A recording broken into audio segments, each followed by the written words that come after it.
देखिए, आपका ये बताया जा रहा था कि भारत में प्रेसिडेंट का इलेक्शन कैसे होता है।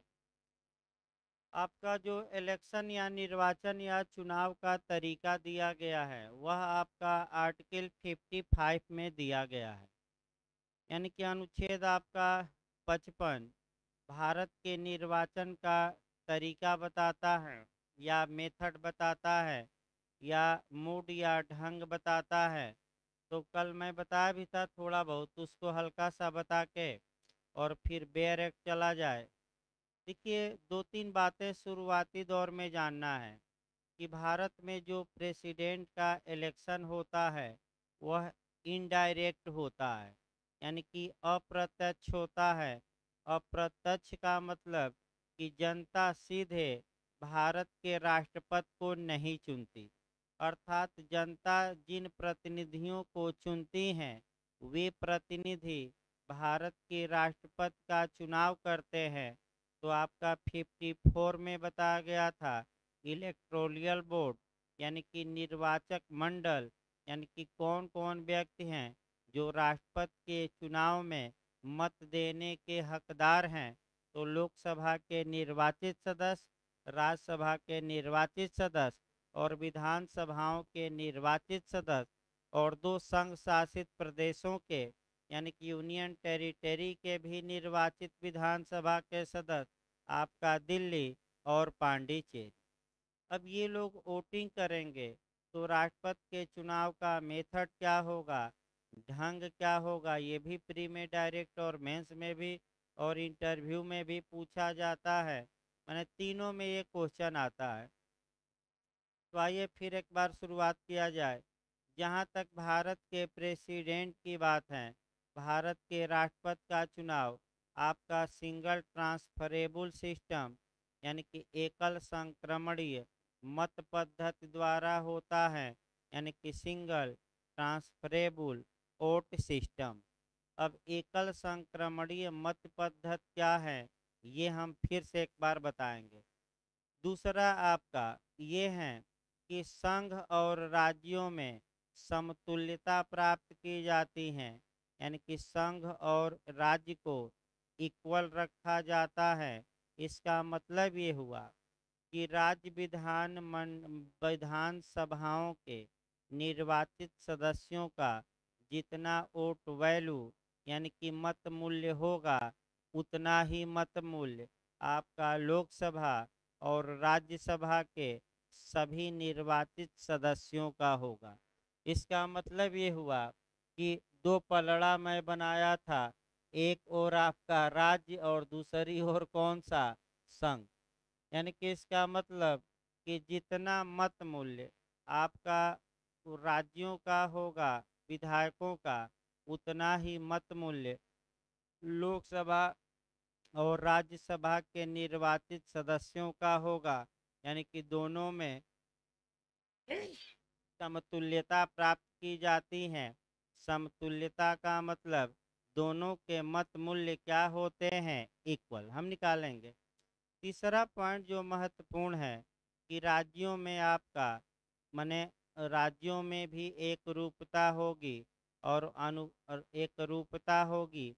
तो राज्यों में एक रूपता कैसे आती है, तो राज्यों में एक रूपता के लिए जनसंख्या मानक माना गया है, अर्थात जिस राज्य की जनसंख्या ज़्यादा होगी, उस राज्य के विधायकों का जो मत होगा, मत मूल्य होगा, वोट तो एक ही देंगे, लेकिन उसकी वैल्यू कितना होगी, ज़्यादा।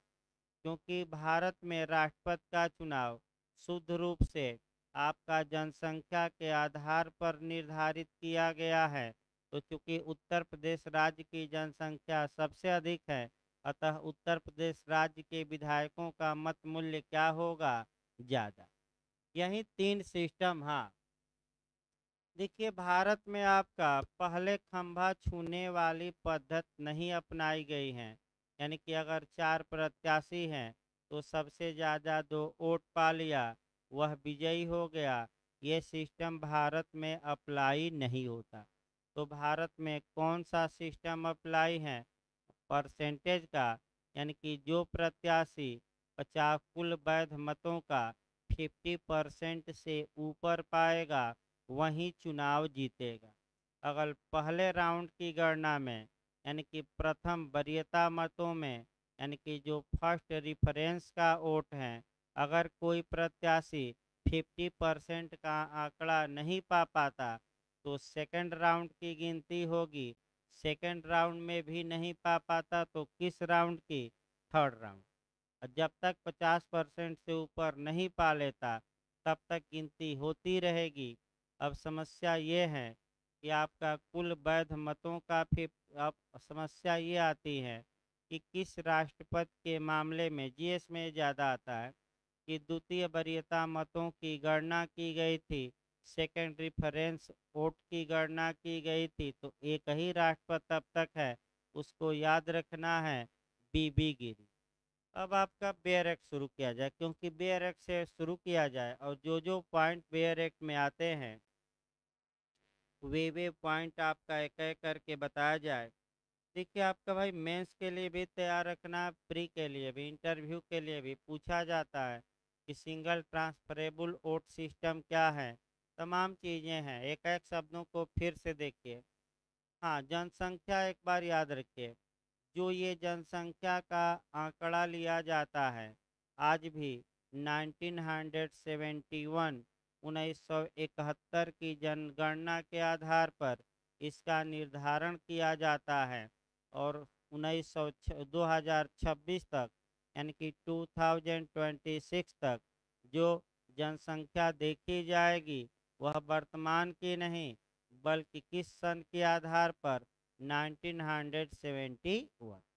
ये न कह दिएगा कि इस समय की जनगणना, इस समय की जनगणना के आधार पर नहीं।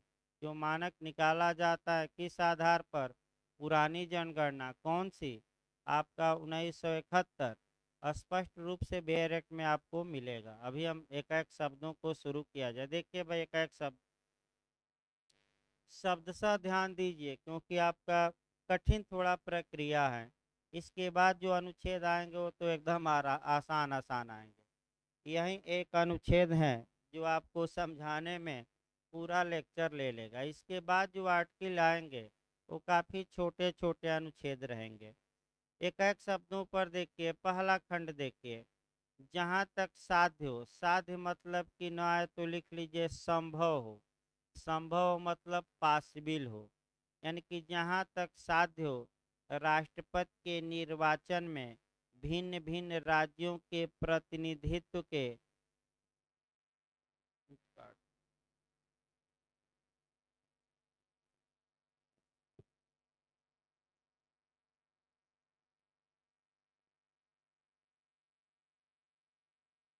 देखिए आवाज जा रही है ना, एक बार वो देख चेक कर लीजिए तो। देखिए भाई फिर एक बार, जहाँ तक संभव हो राष्ट्रपति के निर्वाचन में भिन्न भिन्न राज्यों के प्रतिनिधित्व में माने रिप्रेजेंटेशन में के मापमान में एक रूपता होगी यानी कि समानता होगी। इसका मतलब ये हुआ कि भारत में ये प्रयास किया गया है कि जो विभिन्न राज्य हैं उनके मेजरमेंट में एक रूपता लाई जाए। तो कैसे एक रूपता लाई जाती है? तो प्रत्येक राज्य का जो विधायकों का मत मूल्य होता है वह जनसंख्या के आधार पर निर्धारित किया जाता है। तो प्रयास ये किया जाता है कि जनसंख्या में बैलेंस बना रहे। इसका मतलब ये हुआ कि जिस राज्य की जनसंख्या कम रहेगी वहाँ के विधायकों का जो वोट वैल्यू होगा, मत मूल्य कम होगा, और जिस राज्य की जनसंख्या ज़्यादा होगी वहाँ के विधायकों का मत मूल्य क्या होगा? ज़्यादा। अगला देखिए खंड 2, राज्यों में आपस में ऐसी एक रूपता तथा समस्त राज्यों और संघ में समतुल्यता प्राप्त कराने के लिए संसद और प्रत्येक राज्य की विधानसभा का प्रत्येक निर्वाचित सदस्य ऐसे निर्वाचन में जितने मत देने का हकदार है, यानी कि मत मतलब कि वोट एक ही देगा, एक वोट की वैल्यू कितनी होगी वह निम्नलिखित रीत से अवधारित की जाएगी। प्री और आईएएस में तो ये जो मेथड बताया जाएगा हूबहू यही शब्द ही लिख दिए जाते हैं कि कौन सही नहीं है या कौन सही है। तो फिर एक बार देखिए, राज्यों में तो भाई आपका एक रूपता ला दी गई। इसके बाद आपका बताया गया कि संघ और राज्यों के मत मूल्यों में आपका समानता लाई जाएगी। इसका मतलब ये हुआ कि पूरे राज्य के जितने वोट होंगे, वोट मतलब मत मूल्य, उतना ही वोट किसका होगा, पार्लियामेंट का। इसका मतलब कि अगर पूरे राज्य को हम मिला दें और विधायकों का मत मूल्य निकालें, तो अगर वह 100 आता है, तो लोकसभा और राज्यसभा के जो सांसद हैं उनका मत मूल्य भी टोटल मिलाकर कितना होगा, 100। ये यानी कि अगर पूरे राज्यों का माने करोड़ों में आता है, 100 में नहीं आता, उदाहरण बताया जा रहा है। अगर पूरे राज्यों का मत मूल्य 1 लाख आता है, तो ऐसी दशा में लोकसभा और राज्यसभा के निर्वाचित सदस्यों का जो मत मूल्य टोटल का कितना होगा, आपका 1 लाख। यानी कि जितना राज्यों का मत मूल्य उतना ही कितना संघ का, दोनों में क्या लाई जाती हैं, समानता। अब राज्य के एक विधायक का मत मूल्य कितना होगा, ये कैसे निकाला जाएगा। संसद के एक सांसद का मत मूल्य कितना होगा, ये कैसे निकाला जाएगा। आपका इसका उल्लेख किया गया है और इसका उल्लेख अगली लाइनों में किया गया है। अब बेरक देखिए, यही भाई बेरक प्रयास करिए याद करने का। मैं तो बता ही रहा हूँ। देखिए खंड क, किसी राज्य की विधानसभा के प्रत्येक निर्वाचित सदस्य के उतने मत होंगे जितने की 1000 से गुणित उस भागफल में हो। यानी कि सबसे पहले तो भागफल कर दिया जाए, यानी कि 1000 से गुणित उस भागफल, केवल गुणित दिया रहता, भागफल न दिया रहता तो सीधे लिखते हैं। यानी कि इसका मतलब ये हुआ कि 1 बाई कितना, 1000। फिर एक बार समझिए, 1000 से गुणित उस भागफल का मतलब 1000 नहीं, बल्कि कितना, 1/1000। अगला देखिए, जो राज्य की जनसंख्या को उस विधानसभा के निर्वाचित कुल सदस्यों की कुल संख्या से भाग देने पर आए। यानी कि इस इंटू के पहले कहा जा रहा है कि उस राज्य की कुल जनसंख्या देखी जाएगी, कुल कौन, जनसंख्या, और आब्लिक यानी कि भाग दिया जाएगा किससे, तो उस राज्य के विधानसभा के जितने निर्वाचित सदस्य हैं। तो भाई आपका जनसंख्या आपका जो देखी जाती है वह किस सन के आधार पर आज भी देखी जाती है, 1971 के आधार पर। यानी कि इसका मतलब सदस्यों, निर्वाचित सदस्यों की संख्या। इसका मतलब ये हुआ कि किसी राज्य के एक विधायक, अगर एक विधायक एक वोट देता है, तो उस वोट की वैल्यू कितने की होगी, 10 की होगी कि 20 की होगी कि 40 की होगी।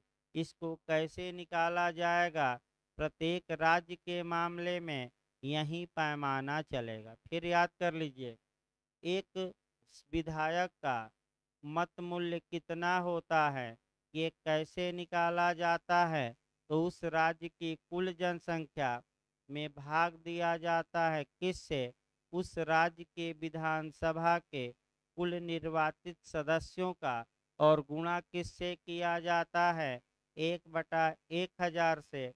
यानी कि आपका 1000 से गुणित उस भागफल, भागफल समझिए, भागफल मतलब डायरेक्ट गुणा नहीं, मतलब 1 बटा कितना, आपका 1000।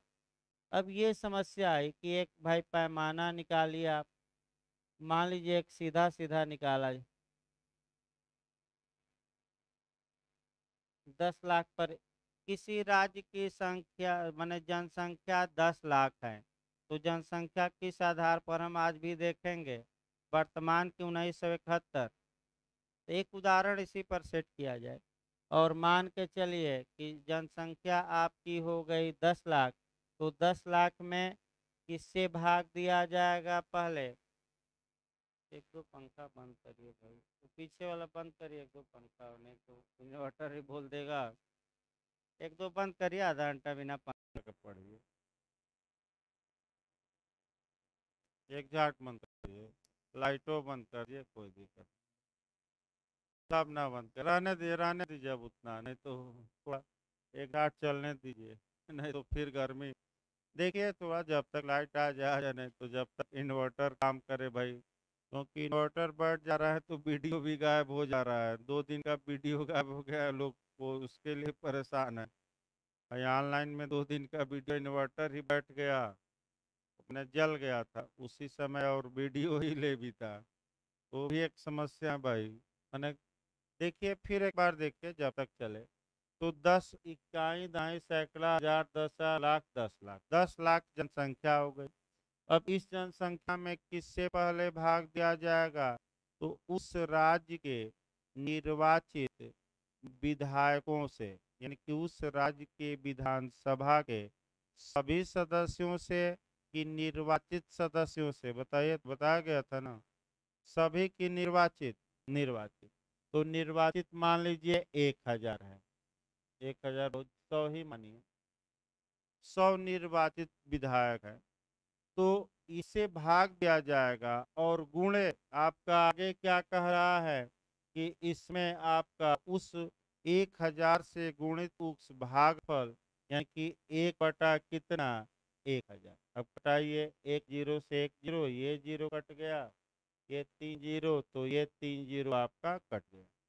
तो एक विधायक का जो मत मूल्य आया, इस उदाहरण में कितना आया, 10।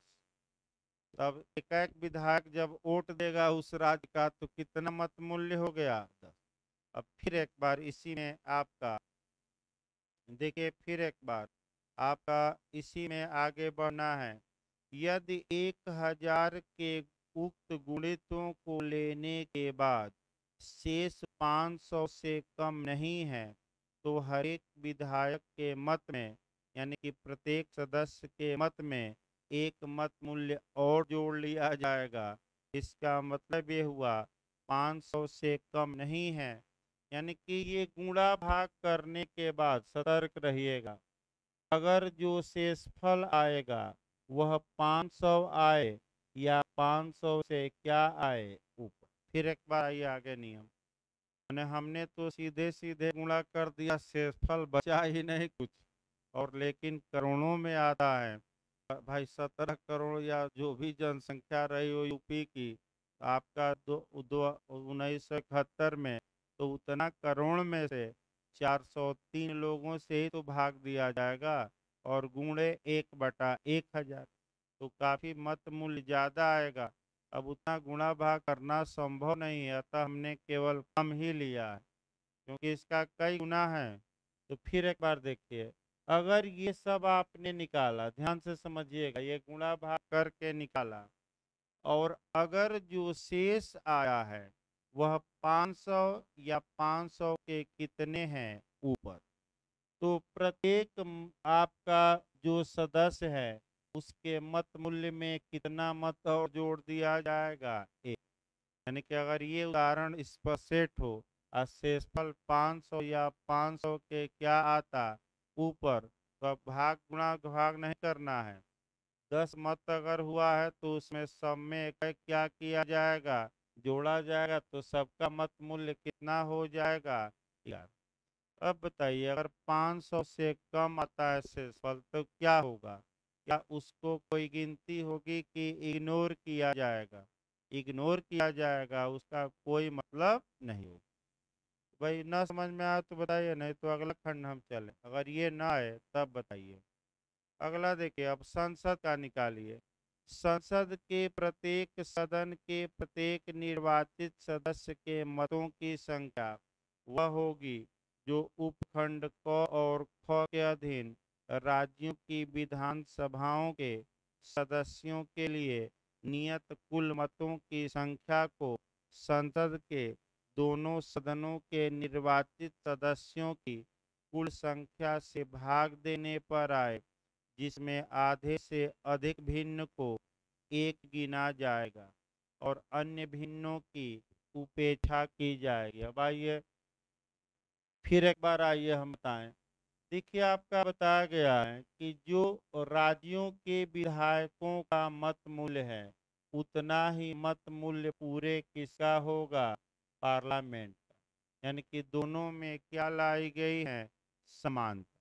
अब कैसे समानता, तो एक उदाहरण मान लीजिए सभी राज्यों का जोड़ा गया तो वह आपका आ गया नियम। आपका एक बना लिया जाए उदाहरण, क्या सैकड़ा, हजार, 10,000, लाख। मान लीजिए जितने विधायक हैं सभी विधायकों के मत मूल्य को जोड़ने के बाद जितने राज्य हैं पूरा कितना मत मूल्य आ गया आपका, 1,00,000, सैकड़ा, हजार, 10, 1,00,000 आया। तो संसद का जो मत मूल्य होगा लोकसभा और निर्वाचित, माने लोकसभा और राज्यसभा के निर्वाचित सांसदों का वह पैरल होगा। यानी कि टोटल इनका कितना होगा, इनका भी 1,00,000। यानी कि ये जितना आय रहेगा उतना भी ये भी रखना है, अब इसको गुणा भाग नहीं करना ज्यादा। यानी कि इकाई दाएं सैकड़ा, हजार, 10,000, एक जीरो और बढ़ा दीजिए, कितना हो गया। तो फिर एक बार याद रखिए अच्छे से भाई, जितना राज्यों का विधायकों का मत मूल्य होगा उतना मत मूल्य पूरे संसद का होगा। संसद का मतलब क्या हुआ, राज्यसभा तथा लोकसभा के सभी निर्वाचित सदस्यों का मत मूल्य। अब एक का निकालना है कि एक सांसद का कितना हुआ, तो जितने निर्वाचित सांसद हैं इस 1,00,000 में से भाग दे दिए, तो भाग दीजिए। तो मान लीजिए 500 क्या 1,000 लिया जाए, 1,000 मान लीजिए निर्वाचित सांसद हैं, तो ये 1,00,000 में से कितना से भाग देंगे, 1,000 से, और जितना आएगा वह एक सांसद का मत मूल्य होगा। तो आप बताइए कितना आया, 3 जीरो से 3 जीरो कट गया और एक सांसद का मत मूल्य कितना आ गया, 100। तो एक सांसद देगा 1 वोट लेकिन उसका मत मूल्य कितना होगा, 1 वोट का वैल्यू 100। ये ना, वोट एक ही देगा लेकिन उसको गिना कितना जाएगा, 100। अगर इसको कटाने पिटाने के बाद जो बचता है शेष, अब शेष देखिए, हाँ, जिसमें आधे से अधिक भिन्न को एक गिना जाएगा। यानी कि अगर भिन्न में आता है शेष और आधा से क्या है, अधिक है, ये भी आईएएस में बहुत पूछा है। अगर आधा है तो क्या होगा, आधा से कम है तो क्या होगा, और आधा से अधिक है तो क्या होगा। ये आईएएस में हल्का हल्का माने छोटे छोटे आपका जीएस में बनाता है। तो फिर याद रखिए, आधा अगर शेषफल आया है कटाने पिटाने के बाद तो इसको इग्नोर किया जाएगा। इग्नोर मतलब इसको हटा दिया जाएगा, कोई मतलब नहीं। आधा से कम शेषफल आया है तो इसको भी क्या किया जाएगा, हटाया जाएगा। लेकिन आधा से अधिक आया है तो प्रत्येक सांसद के वोट में कितना जोड़ दिया जाएगा, 1। यानी कि अब प्रत्येक सांसद का मत मूल्य कितना हो गया, 100। फिर एक बार देखिए, दोनों में अंतर था, यही अंतर पकड़िए। उसमें आपका था यानी कि आपका जो विधान सभाओं में था, अगर शेषफल 500 या 500 से ऊपर है तो प्रत्येक विधायक के मत मूल्य में एक मत मूल्य और जोड़ा जाएगा। यानी कि कोएट अगर, फिर एक बार याद रखिए, 500 है तब भी एक जोड़ा जाएगा, और 500 से ऊपर है शेषफल तब भी।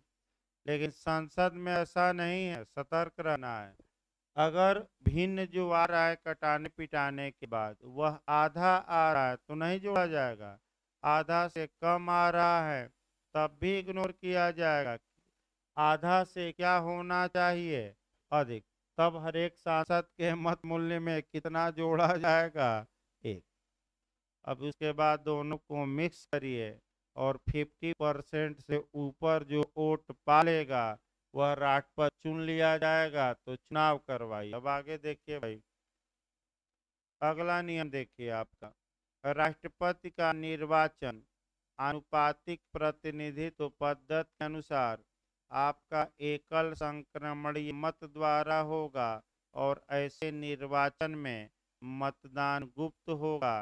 यानी कि तीन बातें समझनी हैं, एक आनुपातिक प्रतिनिधित्व पद्धति, दूसरा एकल संक्रमणीय और तीसरा मतदान क्या होगा, गूढ़ शलाका से।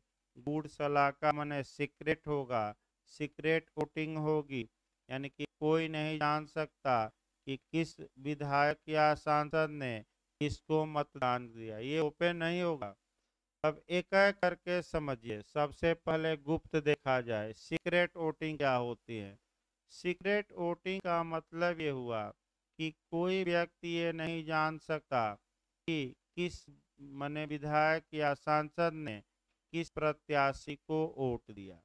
इसीलिए आपका देखे होंगे कि किसी राज्य में विधायक दूसरे पार्टी के हैं और उस पार्टी के अलावा दूसरा व्यक्ति भी वोट पा जाता है, तो कैसे पा जाता है, क्रॉस वोटिंग हो जाती है। माने एक पार्टी के विधायक दूसरे राष्ट्रपति को क्या करते हैं, वोट दे देते हैं, और चूंकि गुप्त वोट होता है तो पार्टी भी नहीं जान पाती कि कौन सा विधायक क्रॉस वोटिंग किया हो, ये नहीं ओपन होता। लेकिन आपका फिर पूछा जाता है कि किसका चुनाव आपका ओपन होता है, खुले में होता है, गुप्त नहीं होता, तो वह राज्यसभा का चुनाव। याद करके जाइएगा, राज्यसभा चलेगी तो फिर बताया जाएगा। राज्यसभा का जो वोटिंग होती है वह गुप्त नहीं होती, कैसी होती है, खुले में। यानी कि कौन वोटर किस प्रत्याशी को वोट दिया है ये पता चल जाता है।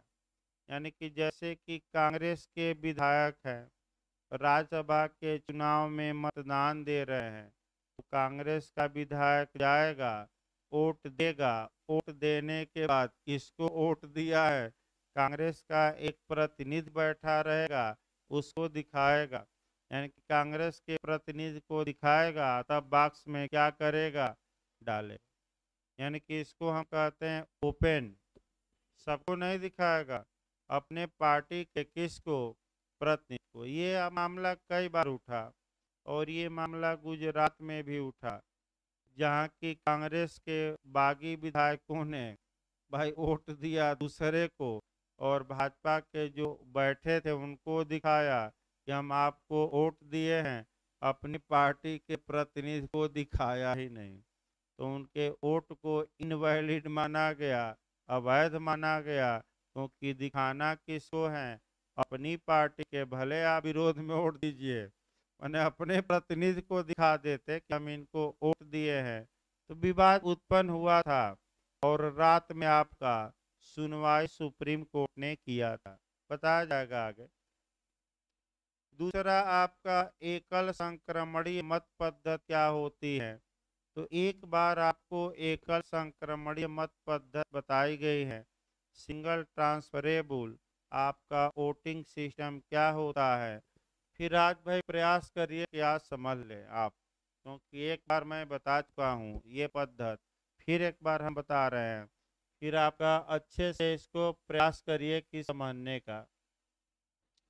देखिए मान लीजिए भाई, आज मैंने हर हाल में फिर मैं बता रहा हूँ कि इसको कम से कम एकल संक्रमणीय मत पद्धति क्या होती है ना, है तो बीच में भाई पूछ लीजिए, क्योंकि फिर कल बताया नहीं जाएगा, क्योंकि कल आपका राष्ट्रपति भी समाप्त हो जाएंगे, वाइस प्रेसिडेंट पर हम लोग आ जाएंगे।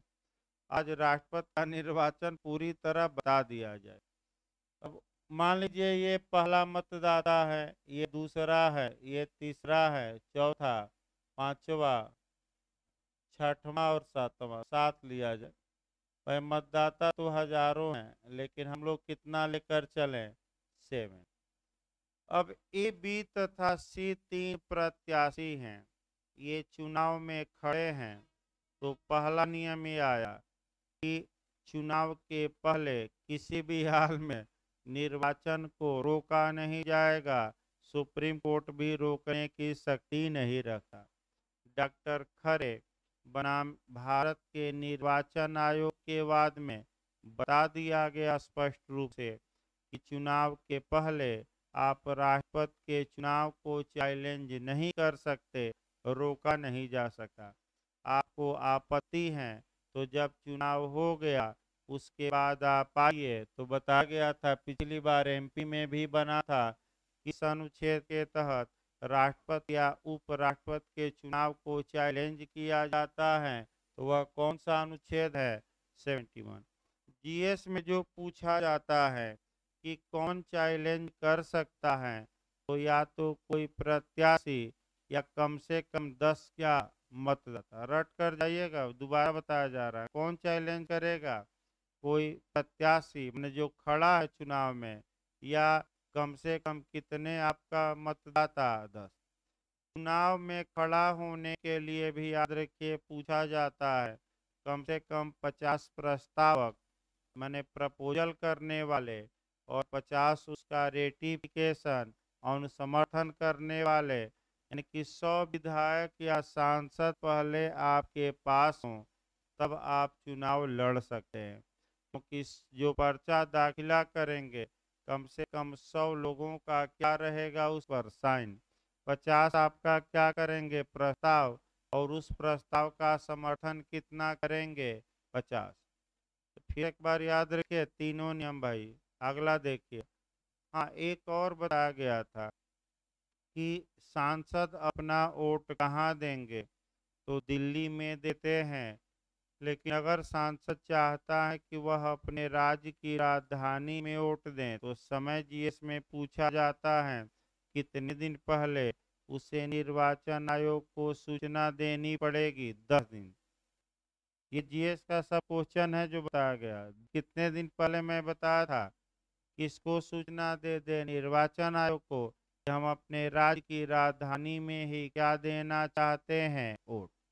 आगे अब देखिए, अब वोटिंग कराइए। देखिए जब भी 3 प्रत्याशी खड़े हो गए, फिर एक बार याद रखें, जो प्रत्याशी 50% से क्या पालेगा? ऊपर मत पालेगा, वह प्रत्याशी विजयी होगा। पहला नियम याद रखिए। अब जब लोग वोट देते हैं तो वह आपका वरीयता क्रम के आधार पर दिया जाता है। यानी कि वरीयता क्रम, यानी कि पहला मतदाता वोट दिया, यानी कि सांसद या विधायक जो भी हो, तो इसे लिखना पड़ता है कि पहली वरीयता हम किसको, फर्स्ट रेफरेंस किसको दे रहे हैं। तो मान लीजिए जो सी प्रत्याशी था ये पहली पसंद था, इसके बाद दूसरी पसंद इनकी कौन है? बी। और तीसरी पसंद कौन है? सी। इसका मतलब ये हुआ कि ये लिखना पड़ता है कि पहली पसंद कौन है, दूसरी पसंद, तीसरी पसंद। जब आप लोग bar council of Uttar Pradesh के मेंबर का वोटिंग करने जाएंगे तो 25 वरीयता क्रम से लिखना रहेगा। यानी कि 25 लोग चुनाव लड़ते हैं तो आप पहली वरीयता में किसको रखते हैं, दूसरी में, तीसरी में। ये 25 सीरियल नंबर पेन से क्या करना पड़ता है? लिखना पड़ता है। अब ये कहेंगे कि क्या आप बाध्य हैं? बाध्य नहीं है, क्योंकि आप पहला नंबर लिख कर क्या करिए, अन्य खानों को छोड़ दीजिए तो पहला नंबर आपका गिना जाएगा और मत आपके क्या होंगे? गिने नहीं जाएंगे। आइए दूसरा प्रत्याशी, ये भी यही किया। तीसरा प्रत्याशी पहले नंबर पे इनको रखा, दूसरे तीसरे आपका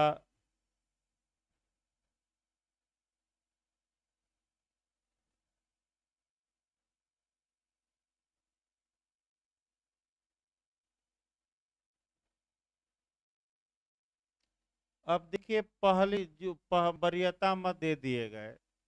अब जब वरीयता मत दे दिए गए, मतदान पूर्ण हो गया, तब गिनती होती है। अब गिनती होगी फर्स्ट रिफरेंस का वोट किसको कितना मिला है, ये पहले राउंड की गिनती हो रही है।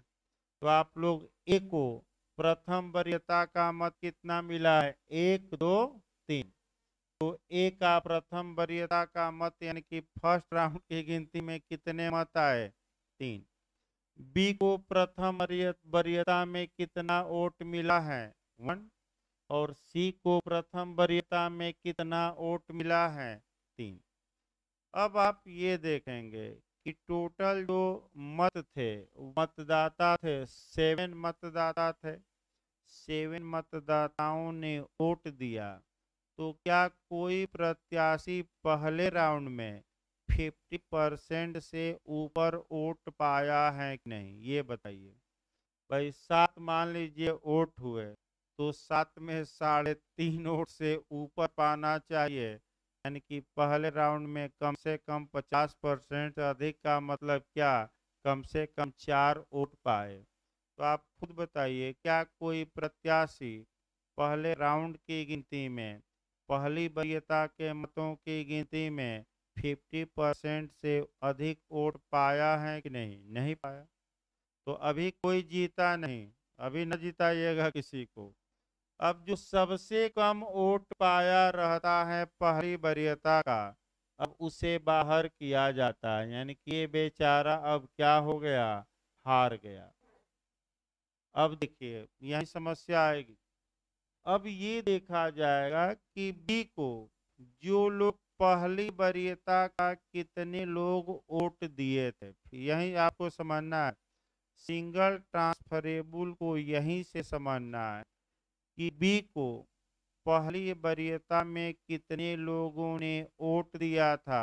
तो इस उदाहरण में बी को पहली वरीयता पर कितने लोगों ने वोट दिया है? केवल 1।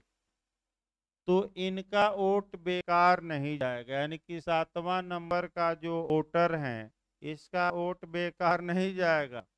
अब ये देखा जाएगा कि पहली वरीयता का वोट वाला तो बेचारा हार कर क्या हो गया? बाहर। और अभी 50% कोई मत पाया भी नहीं। तो यही दिमाग स्थिर करके जाना है कि 7वें वोटर ने सेकेंड रिफरेंशियल वोट या सेकेंड वरीयता का मत किसको दिया था। तो आप लोग इस उदाहरण में बताइए, 7वां जो वोटर है दूसरी वरीयता का मत ए को दिया है किसी को, क्योंकि बचे तो अब 2, तो किसको दिया है उदाहरण में? ए को। फिर एक बार समझिए, ये 7वां वोटर जो इनको पहली वरीयता का मत दिया था, ये तो हार गए पहले राउंड में क्योंकि कम वोट पाए थे, लेकिन इसका वोट बेकार नहीं होगा। अब ये देखा जाएगा कि 7वां वोटर सेकेंड वरीयता का मत किसको दिया है। तो ए को दिया है किसी को, तो किसको दिया है? ए को। तो जो ये 7वें वोटर का मत है, ये ट्रांसफर हो जाएगा किस में? ए वाले में। तो ए वाले में ए का एक मत और बढ़ गया। तो ये जो गिनती कराई गई फर्स्ट राउंड की सेकंड, यानी कि सेकंड वरीयता मतों की गिनती के आधार पर जो 7वें नंबर ने दूसरे मने वरीयता पर जिसको रखा था, तो 1 नंबर का जो वह वोट दिया था, तो 7वें मने जो वोटर हैं उसका वोट किस में ट्रांसफर हो जाएगा? दूसरी वरीयता, जो दूसरी पसंद उसकी थी। तो कौन दूसरी पसंद थी? ए। तो अब बताइए, क्या सेकेंड राउंड की गिनती में कोई व्यक्ति 50% से ऊपर वोट पा लिया कि नहीं? तो कौन पा लिया? ए। तो ए अब क्या हो गया? विजयी। ये शॉर्टकट में निकाला जा रहा है, वो तो करोड़ों लाखों में होता है, उतना निकालना संभव नहीं है। इस प्रकार राष्ट्रपति का चुनाव भी आ गया, ये देखा जाए राष्ट्रपति का चुनाव भी समाप्त हो गया। इसके बाद एक्सप्लेनेशन दिया कि जनसंख्या का मतलब क्या हुआ। तो सन 2026 तक जनसंख्या, जिस जनसंख्या के आधार पर ये सब गुणा भाग किया जाएगा, वह कब की जनसंख्या होगी। भाई पुराना बेयर एक्ट हो तो उसमें परिवर्तित कर लीजिएगा। आपका 2000 बहुत पुराना हो, नहीं तो है ही 2026 तक, मैंने जो 2026 के बाद जनगणना होगी, तो उस तब तक 1971 की जनसंख्या के आधार पर ही मत मूल्य निकाला जाएगा। अब आइए 56 आर्टिकल देखिए, यहाँ से भी क्वेश्चन आपका प्री में बनता है। देखिए, राष्ट्रपति की पदावधि, term of office of president, यानी कि राष्ट्रपति कब तक अपने पद पर बना रहेगा। अच्छे से देखना है इसको भी, यहाँ से भी हमेशा क्वेश्चन एक बनता है। देखिए 56 से भी हमेशा क्वेश्चन बना, मैं बता दूं लगभग हमेशा क्वेश्चन बनता रहता है। देखिए कह करके, राष्ट्रपति की पदावधि, राष्ट्रपति अपने पद ग्रहण की तारीख से 5 वर्ष की अवधि तक पद धारण करेगा। इसका मतलब एक जनरल रूल, सामान्य नियम खंड 1 में ये मिला, 1 में भाई, कि राष्ट्रपति जिस दिन शपथ लेता है उस दिन से कितने वर्ष तक, 5 वर्ष। अब चुनाव के दिन से 5 वर्ष कि शपथ के दिन से 5 वर्ष गिना जाएगा? शपथ के दिन से, चुनाव के दिन से नहीं। इसी तर्ज पर आपका लोकसभा का भी पूछा जाता है, लोकसभा की अवधि बताइए, विधानसभा की अवधि बताइए। तो अब कई लोग कई प्रकार के उसमें गणित लगाते हैं। चुनाव के दिन से 5 साल, प्रथम बैठक के दिन से 5 साल, अंतिम बैठक के दिन से 6 माह, इनमें से कोई नहीं। तो बताइए लोकसभा की अवधि कब से गिनी जाएगी? चुनाव के दिन से कि प्रथम सीटिंग के दिन से? तो गलत ना हो, चुनाव के दिन से नहीं, जिस दिन लोकसभा की प्रथम बैठक हुई उस दिन से। एक बार यूपी में ये विवाद विधानसभा में आया था, देखिए आपका, फिर हम बता रहे हैं। विधानसभा का चुनाव हो गया था, चुनाव के बाद 6 माह तक कोई व्यक्ति सरकार नहीं बना पाया, तो विधानसभा को होल्ड पर रखा गया। होल्ड पर समझ रहे हैं कि नहीं? निलंबित, यानी कि विधानसभा को क्या किया गया, माने विधानसभा अस्तित्व में ही नहीं आई। चुनाव हो गया, कोई पार्टी बहुमत में नहीं आई, तो किसी की सरकार नहीं बनी, तो राष्ट्रपति शासन चलता रहा। और मान लीजिए 6 माह बाद सरकार बनती है, तो 6 माह बाद अगर हम चुनाव की तिथि से गिने तो और 4.5 साल ही बचा है। लेकिन चुनाव की तिथि से गणना नहीं की जाती। फिर एक बार याद रखिए, कब से अवधि की गणना की जाएगी? विधानसभा 5 साल तक रहती है सामान्यतः, कब से किया जाएगा? प्रथम बैठक के दिन से कि चुनाव के दिन से?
मित हैं, कहाँ कही गई हैं, तो 56 के किस क्लाज में, 2 में।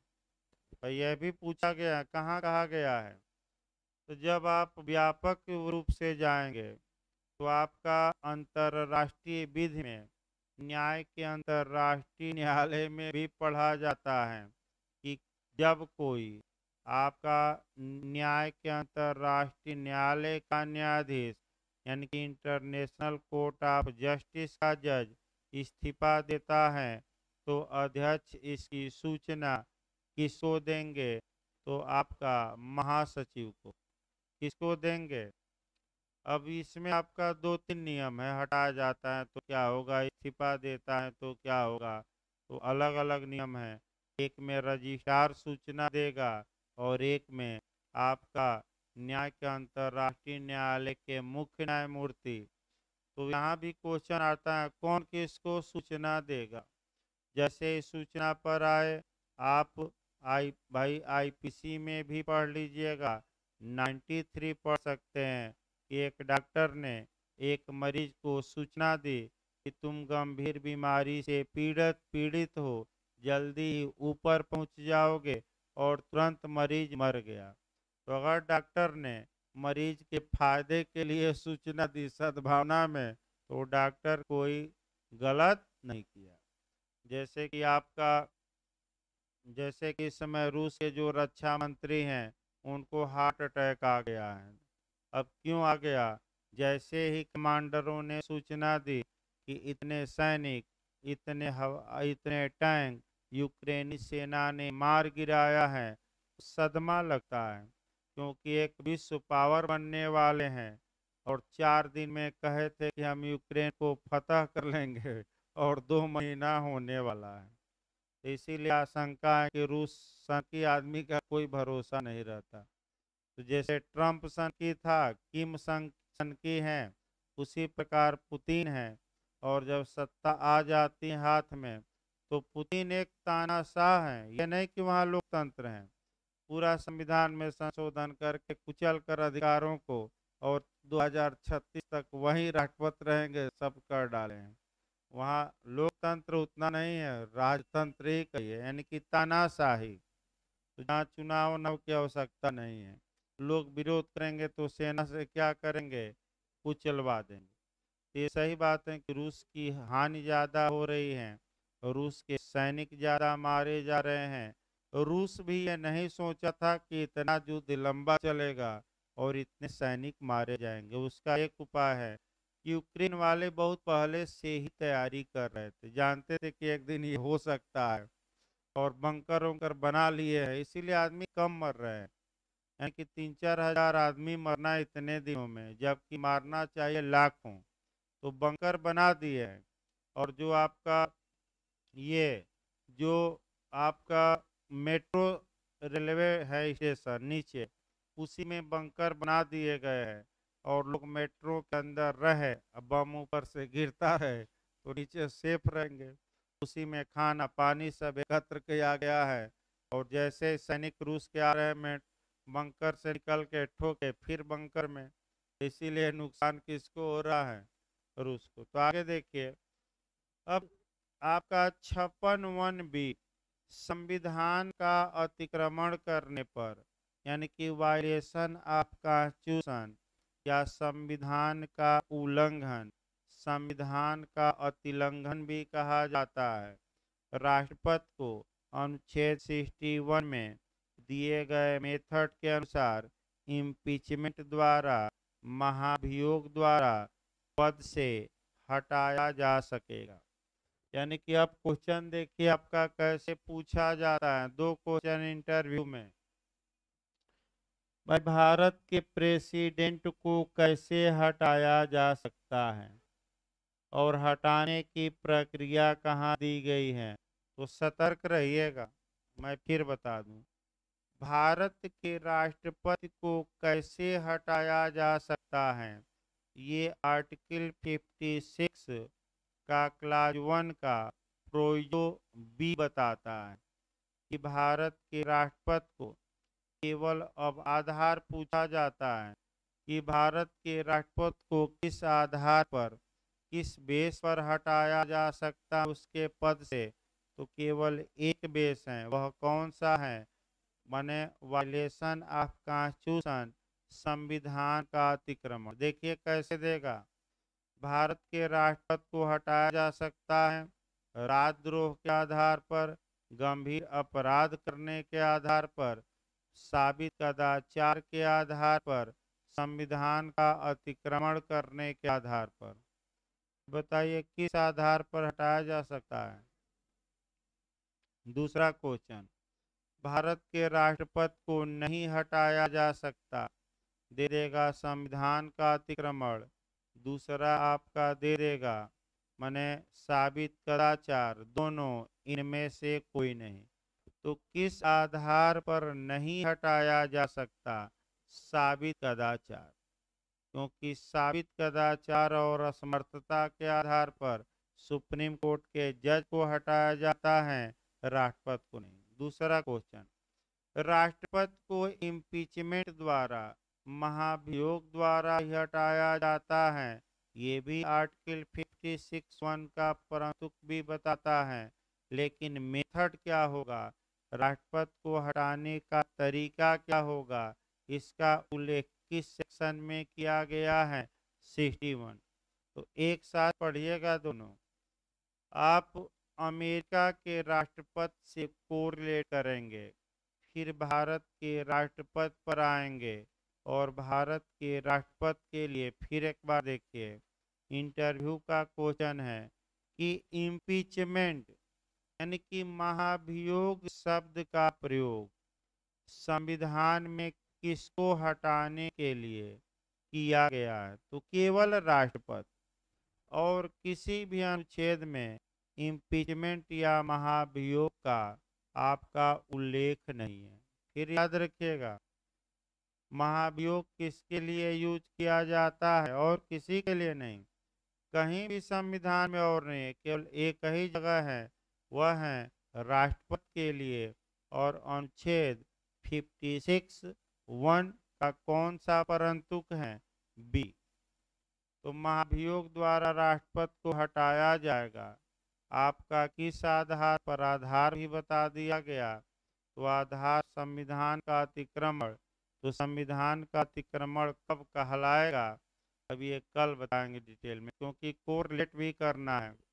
क्योंकि मेंस में भी पूछा जाता है, तो कल से भूमिका बांध के 56(1)(b) मैंने पहले अमेरिका का राष्ट्रपति, फिर 56(1)(b), फिर 61, और फिर सुप्रीम कोर्ट के जजों और राष्ट्रपति को हटाने में अंतर। थोड़ा डिटेल में कल चला जाएगा भाई, क्योंकि आपका 60 मिनट में नहीं काम करेगा।